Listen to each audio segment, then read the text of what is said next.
Dobrý dámy a pánové, toto je druhá časť videa s slepicami. Samozrejme môžete vidieť, že už tady slepica není.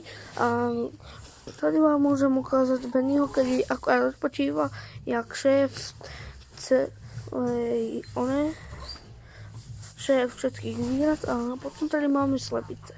Samozrejme, keď už tak vychované slepice. No a potom tady ešte pokračujeme.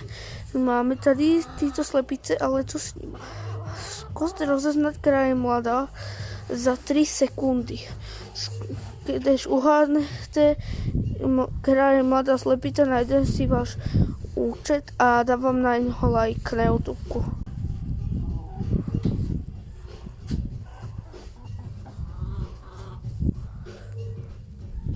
Dobre, pokud ste uhádli, ktorá je mladá, tak si nájde váš účet a dáva na něho like a odběr.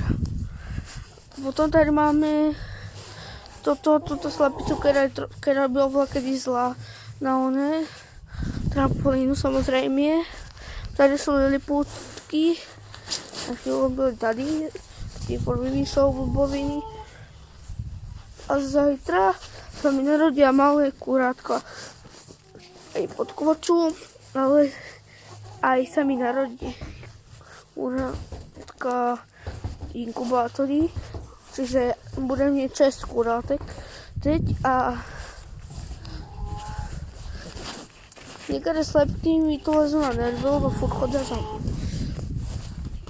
Ale samozrejme máme tu aj také dobré slepky, ktoré neotravujú a sú v pohode.